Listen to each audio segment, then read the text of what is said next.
ओम गुरुर्ब्रह्मा गुरुर्विष्णु गुरुर्देवो महेश्वरः गुरु साक्षात् परम ब्रह्म तस्मै श्री गुरवे नमः।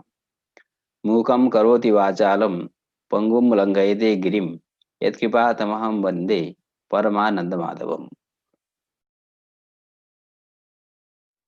आइए हम आज के पाठ को आगे बढ़ाते हैं। आसक्ति योग्यता आकांक्षा तात्पर्य ज्ञान मिष्यति कारणम। सावधबोध के प्रति पद ज्ञान, पदार्थ उपस्थिति, शक्ति ज्ञान आदि की जो कारणता है, किस प्रकार से उनकी कारणता होती है, इसकी चर्चा हमने की। अब ग्रंथकार बताने जा रहे हैं सावधबोध के प्रति अन्य की भी कारणता है। अन्य किसकी कारणता है? आसक्ति योग्यता आकांक्षा तात्पर्य ज्ञान मिश्यते कारणम। तो ज्ञानम के साथ सबका अन्वय कर दीजिए। आसक्ति ज्ञानम, योग्यता ज्ञानम, आकांक्षा ज्ञानम, तात्पर्य ज्ञानम च सावधबोधे कारणम। तो इन सबका जो ज्ञान है, आसक्ति का ज्ञान, योग्यता का ज्ञान, आकांक्षा ज्ञान और तात्पर्य ज्ञान, ये भी सावधबोध के प्रति कारण होता है। ठीक है, तो प्रत्येक की चर्चा हम करेंगे। तो सबसे पहले आसक्ति पदार्थ के बारे में बताएंगे। सन्निधानम तो पदस्य आसक्ति रुच्यते। पदस्य आसक्ति, पदस्य सन्निधानम आसक्ति उच्यते। पदों का जो सन्निधान है उसको हम आसक्ति कहते हैं। तत्र आसक्ति पदार्थमः सन्निधानम तो इति अन्वय प्रतियोगी अनुयोगी पदयो अव्यवधानम आसक्ति तज ज्ञानम सावधबोधे कारणम। ये प्राचीनों का मत है। इन्होंने व्याख्या किया अन्वय प्रतियोगी अनुयोगी पदयो अव्यवधानम। अन्वय वास्तव में दो पदों के बीच में नहीं होता है, अन्वय दो पदार्थों के बीच में होता है। तो जिन दो पदार्थों का हमको अन्वय करना है, तदवाचक जो पद हैं उन पद को हम कहेंगे अन्वय प्रतियोगी अनुयोगी पद, अर्थात अन्वय प्रतियोगी अनुयोगी वाचक पदयो हो, ऐसा अर्थ हमको करना है। उनका जो अव्यवधान है, पदों का जो अव्यवधान है उसको आसक्ति कहते हैं। तद ज्ञानम सावधबोधे कारणम। तार से आसक्ति का जो ज्ञान है वो सावधबोध के प्रति कारण है। ठीक है, जैसे एक उदाहरण लीजिए। सामान्यतः नीलो घटः, नील पदार्थ का घट पदार्थ में अन्वय कर रहे हैं, अवैध संबंध है ना, तो अन्वय हो गया। सावधबोध का जो संबंध होता है उसी को हम अन्वय कहते हैं, अवैध संबंध। उसका प्रतियोगी हो गया नील, अनुयोगी हो गया घट। अन्वय प्रतियोगी अनुयोगी, तदवाचक जो पद है नील पद और घट पद, उन दोनों का जो अव्यवधान है उसको हम आसक्ति कहते हैं। तद ज्ञानम, उस आसक्ति का जो ज्ञान है वो सावधबोध के प्रति कारण है। ठीक है, क्वचित व्यवहितेपि अव्यवधान भ्रमात् सावधबोधात् इति केचित्।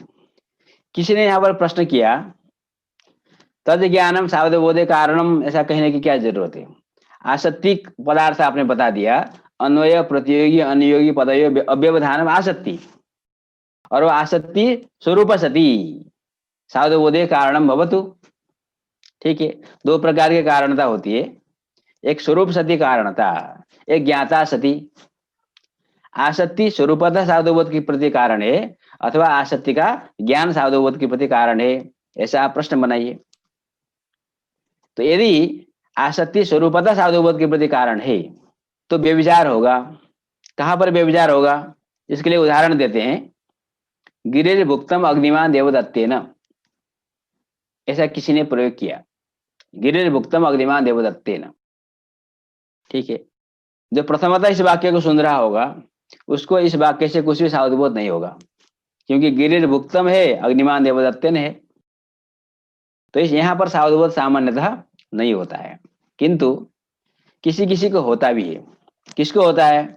जिसको भ्रम हो गया गिरि अग्निमान, गिरि पद और अग्निमत पद, इन दोनों के बीच में भुक्त पद का व्यवधान है। व्यवधान होने पर भी किसी को भ्रम हो गया कि गिरि पद और अग्निमत पद के बीच में कोई व्यवधान नहीं है, इन दोनों के बीच में अव्यवधान है। तो अव्यवधान के भ्रम होने पर, व्यवहित होने पर भी सावधबोध होता है। अव्यवधान भ्रमात् सावधबोधात्। यहाँ पर गिरि अग्निमान, पर्वतः वन्यमान, इस प्रकार का सावधबोध होता है। उसी प्रकार से आप भुक्तम देवदत्तेन, किसी को भ्रम हो गया कि भुक्त पद और देवदत्तेन, ये जो तृतीयांत पद है, इन दोनों के बीच में व्यवधान नहीं है, अव्यवधान का भ्रम हो गया। तो यहाँ पर भी सावधबोध की उत्पत्ति होती है। यदि हम आसक्ति को स्वरूप सती कारण स्वीकार करें, आसक्ति की कारणता स्वरूप सती, ऐसा यदि हम स्वीकार करते हैं, तो यहाँ पर आसक्ति वास्तव में नहीं है। गिरिपद और अग्निमत पद, इन दोनों के बीच में आसक्ति नहीं है। अन्वय तो हमको करना है गिरि पदार्थ और अग्निमत पदार्थ के बीच में। तदवाचक जो पद है, गिरिपद और अग्निमत पद, उन दोनों के बीच में व्यवधान है। तो यहाँ पर आसक्ति नहीं है, तो यहाँ पर सावधबोध नहीं होना चाहिए। किंतु केचित का कहना है व्यवधान होने पर भी अव्यवधान का यदि भ्रम होता है तो वहां पर सावधबोध उत्पन्न हो जाता है। अतः तज ज्ञानम आसक्ति ज्ञानम, आसक्ति ज्ञान की कारणता माननी है। तो ज्ञान भ्रम रूप भी हो सकता है और प्रमा रूप भी हो सकता है। तो इसका अर्थ क्या हुआ? परमात्मकम आसक्ति ज्ञानम अथवा भ्रमात्मकम आसक्ति ज्ञानम, भ्रम प्रमा साधारणम आसक्ति ज्ञानम शब्द बुद्धो कारणम। इस प्रकार से हम कार्य कारण भाव को स्वीकार करते हैं। तो यहाँ पर गिरिर भुक्तम अग्निमान देवदत्तेन, इस उदाहरण में गिरिर अग्निमान, ऐसा किसी को आसक्ति भ्रम हो गया, अव्यवधान का भ्रम हो गया, तो वहां पर भी सावधबोध की उत्पत्ति हो जाएगी। ठीक है, ये हो गया केचित का मत। आगे बढ़ते हैं। वस्तुतस्तु, अब ग्रंथकार बता रहे हैं अव्यवधान ज्ञान से अनपेक्षितत्वात्, अव्यवधान का ज्ञान अपेक्षित नहीं है। जिन दो पदार्थों का हमको परस्पर में अन्वय करना है, तदवाचक जो पद होंगे उन पदों में अव्यवधान का ज्ञान, इन दो पदों में अव्यवधान है, इस प्रकार का ज्ञान अपेक्षित नहीं है। अतः क्या करेंगे हम? यद पदार्थस्य यद पदार्थेन अन्वयोपेक्षितः तयोः अव्यवधानेन उपस्थितिः सावधबोधे कारणम।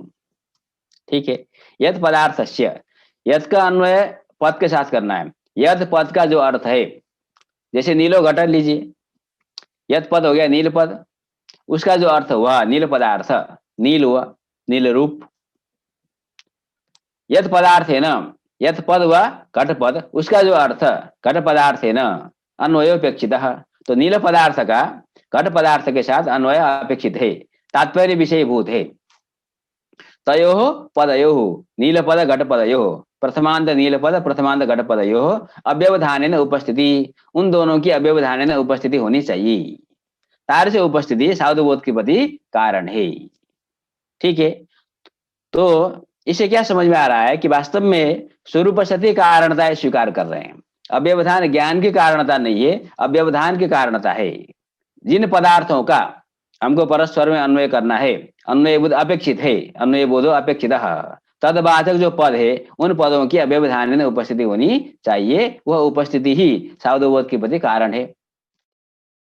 तेन गिरिर्भुक्तम अग्निमान देवदत्तेन इत्यादि न सावधबोध। तो इनके मत में यहाँ पर सावधबोध होता नहीं है।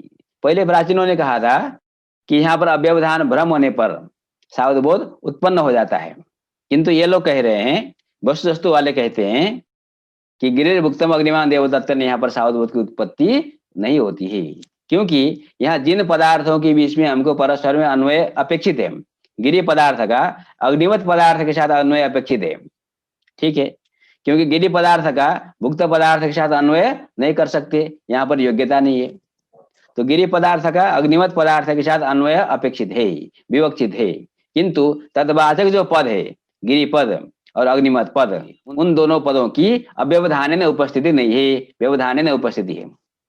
उसी प्रकार से भुक्त पद और देवदत्त पद, उन दोनों के बीच में अन्वय अपेक्षित है, विवक्षित है, किंतु तद्वाचक जो पद है भुक्त पद और देवदत्त पद, इनकी अव्यवधानेन उपस्थिति नहीं है। अतः यहाँ पर सावधबोध की उत्पत्ति नहीं होती है। नीलो घटो द्रव्यम पट इत्यादि आसति ब्रह्मा सावधबोध, आसति ब्रह्मा सावध ब्रह्मा भावे न क्षति। अब यहाँ पर एक उदाहरण दे रहे हैं, नीलो घटो द्रव्यम पट इत्यादि आसति ब्रह्मा सावधबोध। हमको मानना क्या है? वक्ता जो बोल रहा है, क्या बोल रहा है? नीलो घटो द्रव्यम पट, ऐसा बोल रहा है। तो वक्ता का तात्पर्य क्या है? तो वक्ता का तात्पर्य है कि नील पदार्थ का पट पदार्थ के साथ अन्वय हो, किंतु यहां पर हो नहीं सकता। क्यों नहीं हो सकता? जिन पदार्थों का परस्पर में अन्वय बोध अपेक्षित है, तदवाचक जो पद है उन पदों का अव्यवधान होना चाहिए, अव्यवधान उपस्थिति होनी चाहिए, वही आसक्ति है। तो यहाँ पर नील और पट के बीच में आसक्ति नहीं है, तो यहाँ पर सावधबोध नहीं होगा। नीला भिन्नो पट सावधबोध नहीं होगा। किंतु किसी को इस वाक्य को सुन करके नीलो घटः नीला भिन्नो घटः इत्याकार सावधबोध उत्पन्न हो गया। ठीक है, तो प्रश्न है कि यहाँ पर तो आसक्ति तो है नहीं। आसक्ति क्या है? यत पदार्थ से यत पदार्थ न अन्वय अपेक्षित। नील पदार्थ का पट पदार्थ के साथ अन्वय अपेक्षित है, नील पदार्थ का घट पदार्थ के साथ अन्वय अपेक्षित नहीं है।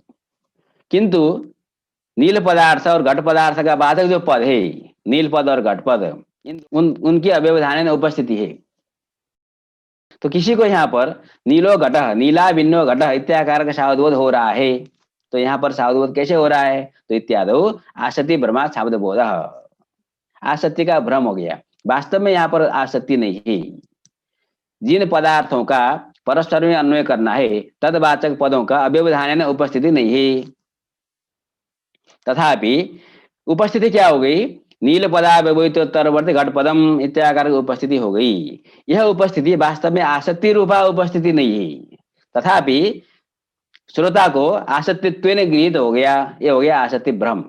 तो आसक्ति भ्रम होने के कारण यहाँ पर नीला भिन्नो घट इत्याकार सावधबोध की उत्पत्ति हो जाएगी। तो कह दिया कि आसक्ति भ्रमा सावधबोध। किंतु प्रश्न क्या है कि आसक्ति यदि भ्रम है, भ्रमात्मिका यदि आसक्ति है, तो जो सावधबोध होगा वो भी तो भ्रमात्मक होना चाहिए। तो ग्रंथकार कहते हैं आसक्ति भ्रमा सावध भ्रमा भाव भी नक्षति। यहाँ पर नील पदार्थ का पट पदार्थ के साथ अन्वय होने पर भी नीला भिन्नो पट, ये शब्द बोधी होना है, परमात्मक बोध होना है। और किसी को भ्रम से नीला भिन्नो घटा ये बोध हो गया, फिर भी घट में तो नील रूप है ही है।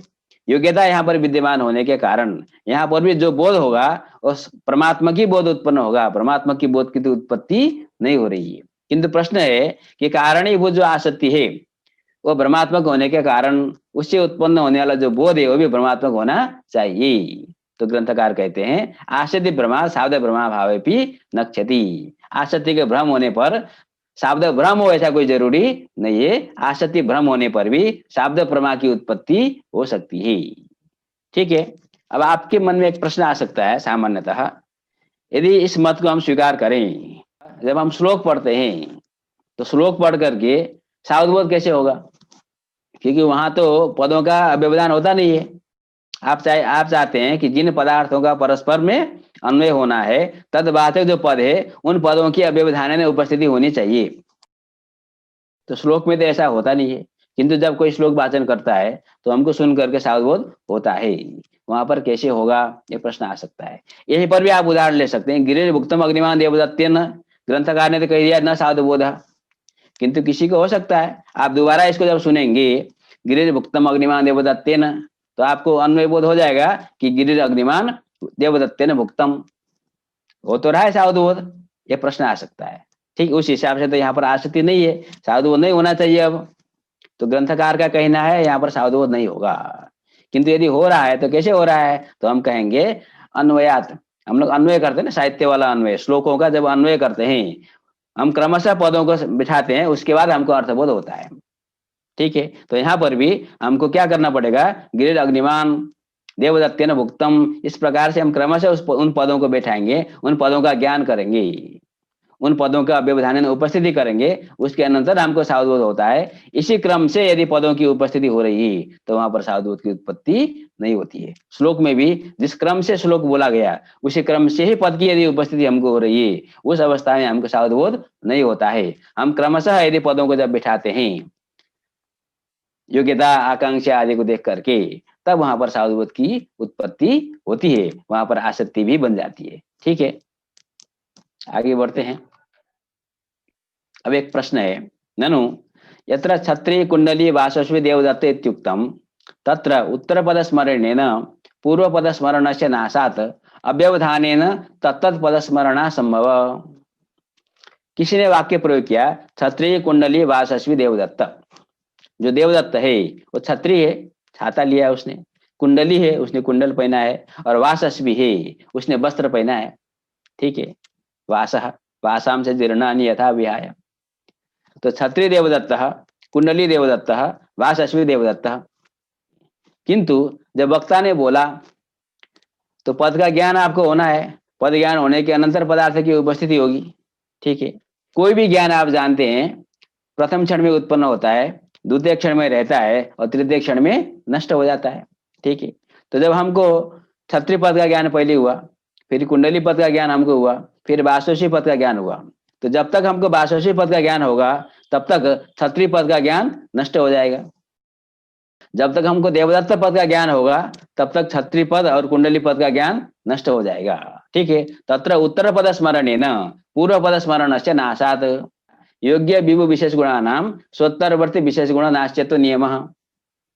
तो उत्तर उत्तर जो गुण होते हैं वो पूर्व पूर्व गुण के नाशक होते हैं, अतः विभुओं के जो विशेष गुण है, शब्द ज्ञान आदि, वो 2 क्षण से अतिरिक्त नहीं रह सकते।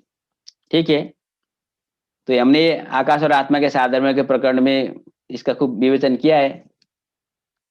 तो प्रश्न क्या हुआ, जब तक हम देवदत्त पद सुन रहे हैं तब तक इन पदों का ज्ञान नष्ट हो चुका है, तो हम अन्वय कैसे करेंगे? इन पदार्थों का अन्वय उपस्थिति करके हमको सावधवत करना है, देवदत्त पदार्थ के साथ क्षत्रिय पदार्थ का अन्वय करना है।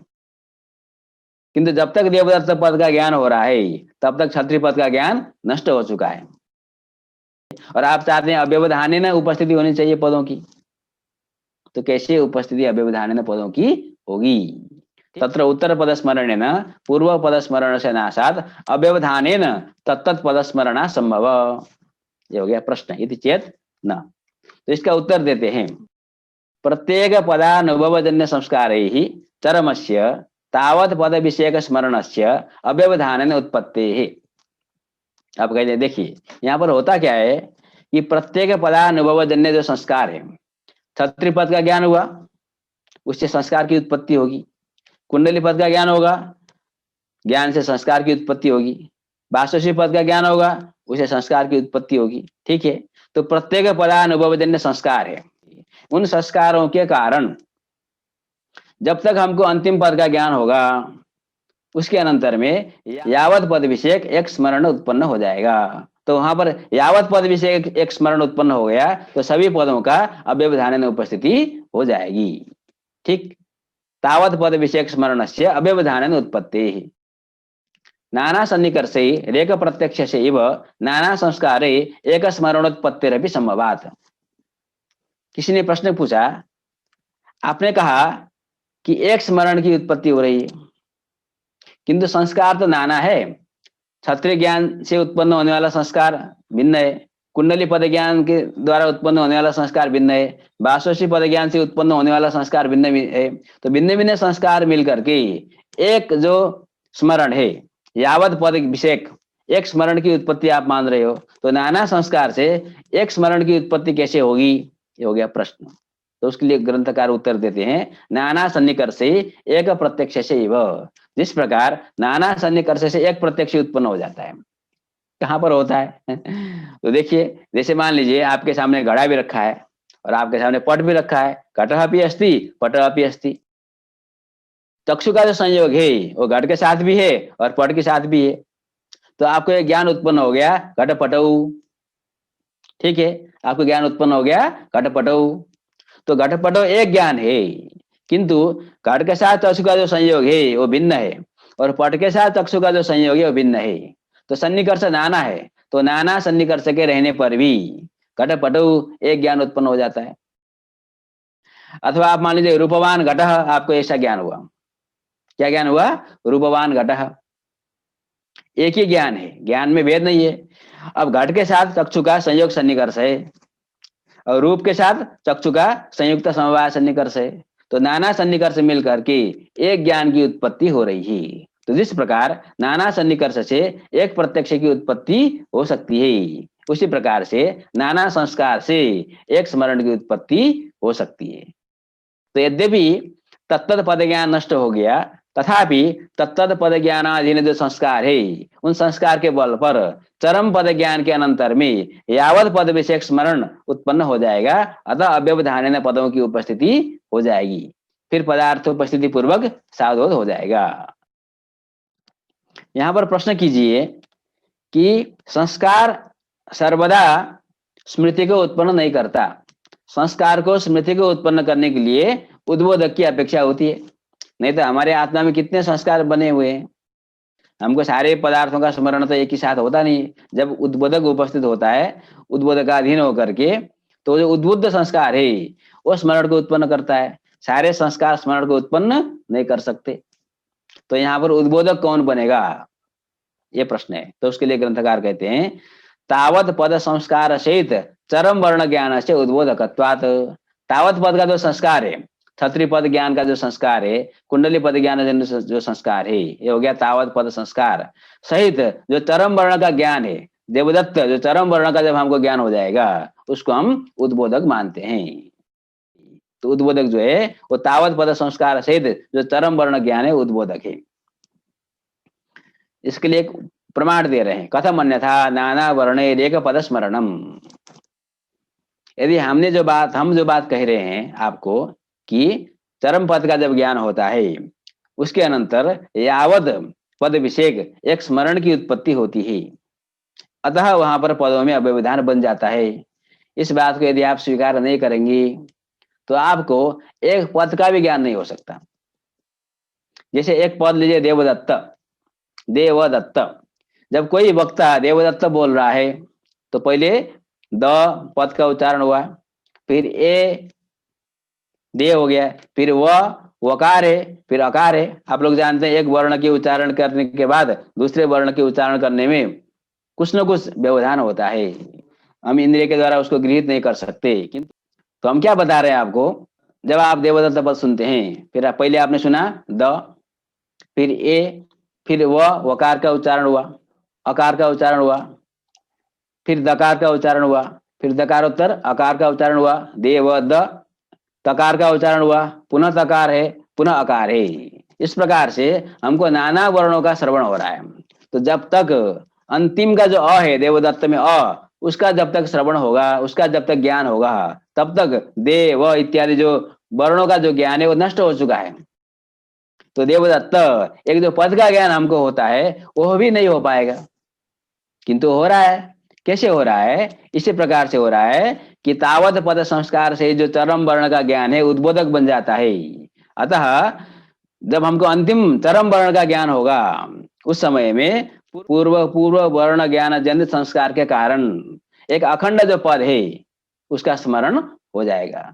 ठीक है, अतः जिस प्रकार पद का स्मरण होता है एकदा एक रूपेण अखंड रूपेण, उसी प्रकार से जो पद समूह है छत्री कुंडली वासस्व देवदत्त, उसका भी अव्यवधान उपस्थिति स्मरण होता है, अतः पदों में अव्यवधान बन जाएगा। ठीक, अतः आपको ये जो हम बता रहे हैं, क्या बता रहे हैं कि प्रत्येक पदानुभवजन्य संस्कार ही चरमस्य तावत पद विषेक स्मरण से अव्यवधान उत्पत्ति ही, इस बात को आपको मानना चाहिए।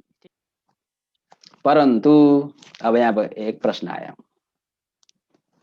तावत पदार्थानां स्मरणात् एकदेव खले कपोत न्यायात् तावत पदार्थानां क्रियाकर्म भावेन अन्वय बोध रूप शब्द बोधो भवति इति केचित्। अब प्रत्येक पद का ज्ञान कैसे होगा उसको हमने जानना, फिर पद समूह रूप जो वाक्य का ज्ञान कैसे होगा उसको भी हमने जाना, उसके अनंतर पदार्थ की उपस्थिति होकर के हमको सावधबोध होना है।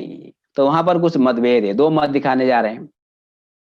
तो पहला जो मत है खले कपोत न्यायात, अव्यवधान पदों की उपस्थिति हुई तदनंतर पदार्थों की उपस्थिति हुई, जो पदार्थ उपस्थित हुए उन पदार्थों के स्मरण उपस्थिति से तावत पदार्थानां स्मरणात् एकदैव खले कपोत न्यायात् तावत पदार्थानां क्रियाकर्म भावेन अन्वय बोध रूप सावधबोध भवति इति केचित्।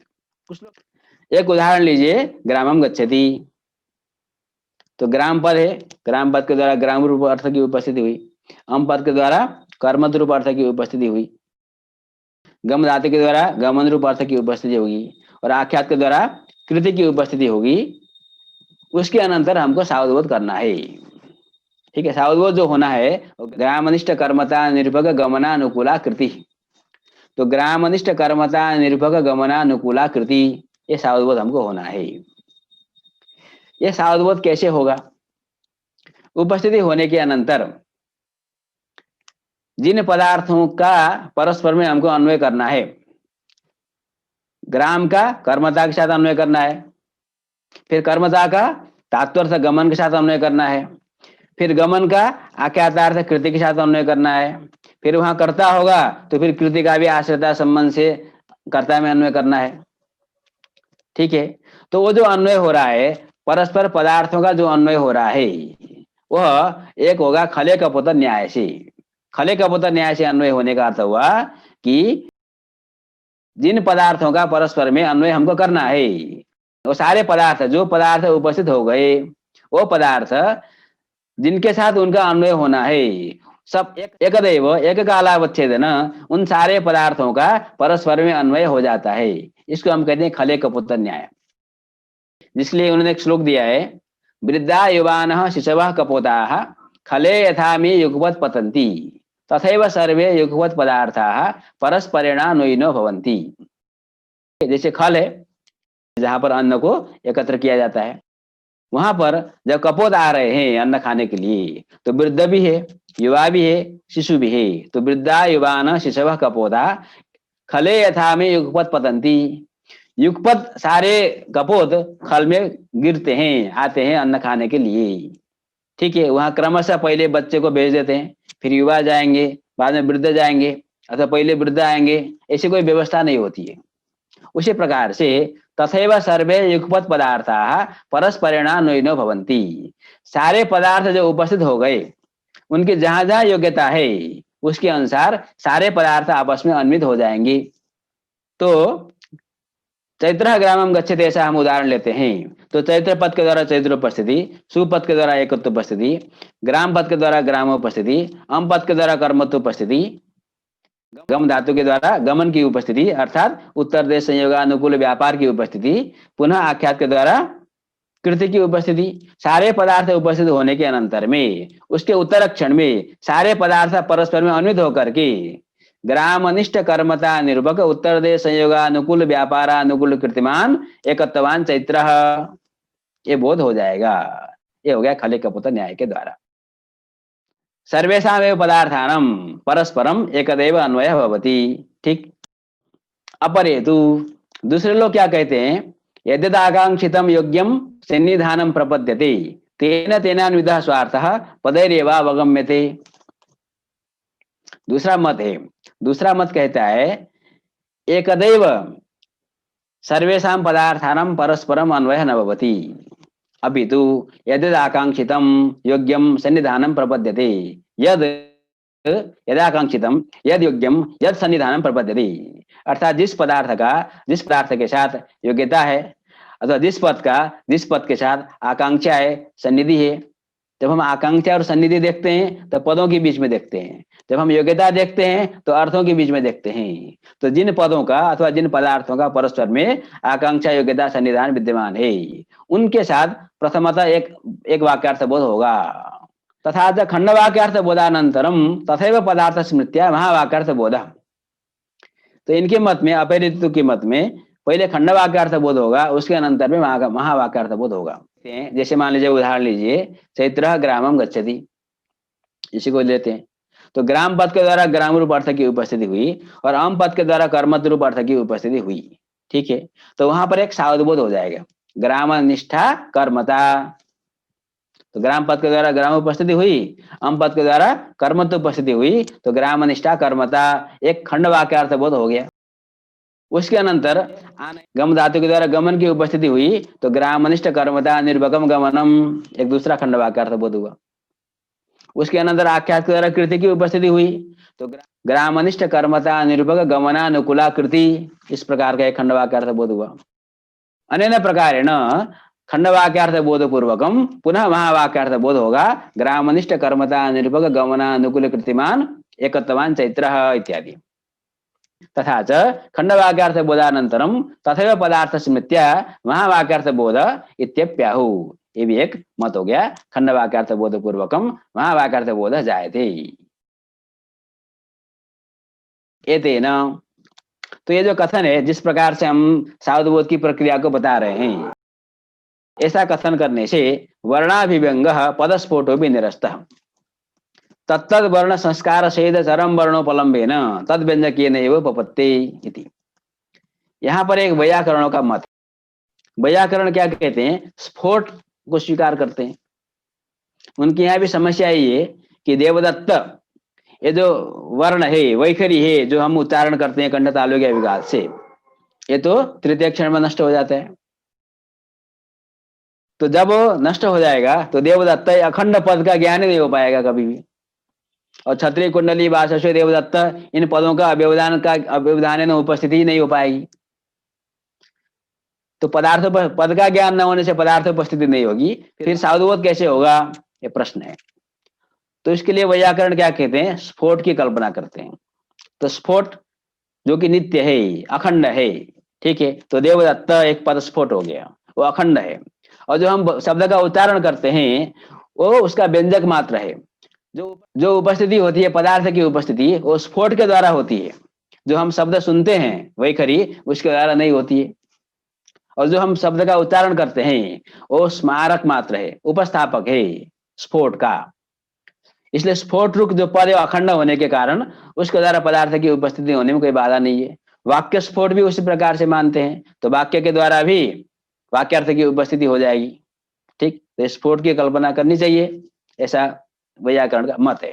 तो नैयायी कहते हैं, देखिए जो आप स्फोट मानते हैं, तो स्फोट व्यंजकत्वेन जो वर्ण है, उच्चारित वर्ण, उसको तो आप स्वीकार करते ही है, ठीक है। तो उसी जो उच्चारित जो वर्ण है उनमें ही तत्त वर्ण संस्कार से चरम वर्ण का जो ज्ञान है उसको हम व्यंजक मानेंगे, उद्बोधक मानेंगे। तो उसको उद्बोधक मान करके अखंड पद विषय ज्ञान की उपपत्ति हो सकती है। और यावत जो पद है क्षत्रिय कुंडली वासव देवदत्त, वहां पर भी अव्यवधान पद की उपस्थिति हो सकती है। तो अलग से पद स्फोट और वाक्य स्फोट की कल्पना करने की कोई आवश्यकता नहीं है, क्योंकि स्फोट स्वीकार करने पर भी उत्तरी जो शब्द है उसको तो मानना है व्यंजक रूपेण आप ही। अतः उसी के द्वारा जब निर्वाह हो सकता है संस्कार को स्वीकार करके, तब पद स्फोट अथवा वाक्य स्फोट को भी स्वीकार करने की कोई आवश्यकता नहीं है। ठीक है, ये हो गई आसक्ति ज्ञान की चर्चा। यहाँ पर कुछ और चर्चा है थोड़ी सी। इदम तो बोध्यम, मीमांसकों का मत है पद का अध्ययन करना चाहिए अथवा अर्थ का अध्ययन करना चाहिए, एक प्रश्न है। किसने कहा द्वारम, ठीक है, कोई दरवाजा घर कमरे से निकल करके बाहर जा रहा है तो हमने उसको कह दिया द्वारम, तो समझ जाता है कि पिदेही, बंद करो। अथवा बंद है, द्वारम कहने पर उद्घाट है, समझ में आ जाएगा। ठीक है, तो सावधान वहां पर होता है, हमको पूरा वाक्य बोलने की जरूरत नहीं होती है। किंतु प्रश्न है, जब वक्ता ने द्वारम कहा तो पिधान रूप अर्थ की उपस्थिति होकर के सावधान होता है, अथवा पिदेही इस पद का ज्ञान होना चाहिए। पद ज्ञान पूर्वक पदार्थ उपस्थिति अपेक्षित है, अर्थात साक्षात पदार्थ की ही उपस्थिति होगी। पदार्थ का ही हम अध्ययन करेंगे अथवा पद का अध्ययन करेंगे, ये प्रश्न है। तो मीमांसा कहते हैं यहाँ पर अर्थ का अध्ययन करना चाहिए, किंतु नैयायी कहते हैं नहीं, आपको पद का अध्ययन करना चाहिए। ठीक, इदं तु बोध्यम यत्र द्वारम इत्युक्तम तत्र पिदेहि इति पदस्य ज्ञानादेव बोधः। पद का ज्ञान होकर के पदार्थ उपस्थिति होकर के सावधबोध होता है, न तो पिधानादि रूप अर्थ ज्ञानात। सीधा आपने अर्थ का ज्ञान कर लिया, अर्थ का अध्ययन कर लिया, ऐसी बात नहीं है। क्यों ऐसी बात नहीं है? पदजन्य तत्त पदार्थ उपस्थिति है तत्त सावधबोध हेतुत्वात्। जब हमने शब्द खंड आरंभ किया था उस समय ग्रंथकार ने कहा था पद ज्ञानाधीन जो पदार्थ उपस्थिति है, केवल पदार्थ उपस्थिति सावधबोध के प्रति कारण नहीं है, शक्ति ज्ञानाधीन पदजन्य जो पदार्थ उपस्थिति है वो सावधबोध के प्रति कारण है। अन्य कारण है न, अन्य उपाय के द्वारा यदि पदार्थ की उपस्थिति हो रही है तो वो जो पदार्थ उपस्थिति है वो सावधबोध के प्रति कारण नहीं है।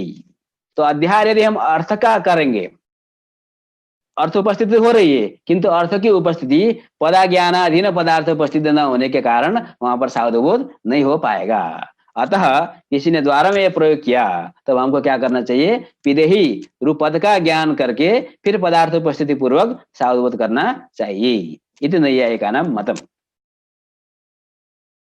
किंच, इसको उदाहरण पूर्वक दे रहे हैं। क्रिया कर्म पदानाम तेन तेनैव रूपेण आकांक्षितत्वात् तेन क्रियापदेन विना कथम बोधः स्यात्। पद का अध्ययन करना ही चाहिए, अर्थ का अध्ययन करने से काम नहीं चलेगा। इसके लिए ग्रंथकार उदाहरण देते हैं, क्रिया कर्म पदानाम तेन तेनैव रूपेण आकांक्षितत्वात्। जो क्रियापद होते हैं, कर्म पद होते हैं, तत्त पदों के साथ उनकी आकांक्षा होती है। ग्रामम कोई वक्ता बोल रहा है तो हम गच्छति पद का अध्ययन करते हैं। ग्रामम कोई बोल रहा है तो हम भवति का अध्ययन नहीं करते। भवति का अध्ययन नहीं हो सकता। क्यों नहीं हो सकता? क्योंकि ग्रामम में द्वितीयांत प्रयोग है, तो ये कर्म है, तो सकर्मक धातु का ही हम अध्ययन कर सकते हैं, हम अकर्मक धातु का अध्ययन नहीं कर सकते। अथवा कोई वक्ता ग्राम है यदि बोल रहा है तो वहां पर गच्छति का अध्ययन नहीं कर सकते हम, क्योंकि प्रथमांत है, तो अस्ति भवति आदि का अध्ययन करेंगे। तो हम किसका अध्ययन करना है, कौन सी धातु का अध्ययन करना है, वो किस पर निर्भर करते हैं कि द्वितीयांत पद का प्रयोग किया है अथवा प्रथमांत पद का प्रयोग किया है। पद को देख करके ही अध्ययन किया जाता है। अर्थ को देखना है तो ग्रामम कहिए अथवा ग्राम कहिए, दोनों स्थितियों में ग्राम पद के द्वारा ग्राम रूप अर्थ की उपस्थिति हो रही है। ठीक है, क्योंकि क्रियापद की तत्तद कारक जो पद है उसके साथ आकांक्षा होती है। तो रामेण किसी ने प्रयोग किया तो गच्छति का अध्ययन तो हम नहीं करेंगे, हमको गम्यते का अध्ययन करना पड़ेगा। ठीक है, क्योंकि वहां पर जो आकांक्षा है पदों के बीच में आकांक्षा होती है, अर्थों के बीच में आकांक्षा नहीं होती है। तो हम एक वक्ता ने जिन पद का उच्चारण किया उस पद को देख करके, उसमें विभक्ति को देख करके फिर हम क्रिया का अध्ययन करते हैं। अर्थ का अध्ययन करेंगे तो ये व्यवस्था बन नहीं पाएगी, क्योंकि अर्थ जो है वो विभक्ति नहीं देखता, पद जो है विभक्ति देखता है। पद के साथ हम विभक्ति का अन्वय करते हैं। ठीक है, तो क्रिया कर्म जो पद है उनके साथ परस्पर में आकांक्षा होती है। और भी उदाहरण देते हैं ग्रंथकार, देखिए। तथा पुष्पेभ्य इत्यादौ स्पृहयति इत्यादि पदाद्याहारं विना चतुर्थे अनुपपत्तेः पदाद्याहार आवश्यकः। पुष्पेभ्य स्पृहयति, तो स्पृहयति के साथ स्पृह धातु का जब हम प्रयोग करते हैं तो उसके योग में चतुर्थी होता है। तो कोई वक्ता पुष्पेभ्य कहेगा तब ना हम स्पृहयति इस पद का अध्ययन करके पुनः साधुवत करेंगे। यदि किसी कोई पुष्पम बोल रहा है, पुष्पेण बोल रहा है, द्वितीयांत प्रयोग कर रहा है अथवा तृतीयांत प्रयोग कर रहा है, उस समय हम स्पृहयति इसका अध्ययन नहीं करते, क्योंकि हमको पता है स्पृहयति पद शब्द के प्रयोग करने पर चतुर्थी होना चाहिए। तो चतुर्थी विभक्ति पद से आती है, अर्थ से नहीं आती है। ठीक है, इस प्रकार पदाद्याहार के बिना चतुर्थी की उपपत्ति नहीं हो पाएगी, अतः पदाद्याहार आवश्यक। पद का अध्ययन करना चाहिए, तो पद का अध्ययन करिए, फिर पदार्थ उपस्थिति करिए, पुनः साधुबोध करिए। ये नैयायिकों का कथन है, क्योंकि मूलतः पदजन्य जो पदार्थ उपस्थिति है वो साधुबोध के प्रति कारण है। अन्य उपाय के द्वारा यदि पदार्थ की उपस्थिति होती है वह उपस्थिति साधुबोध के प्रति कारण नहीं है। ठीक है, तो ये आज के पाठ को हम यही विराम देते हैं। आपको बहुत बहुत धन्यवाद।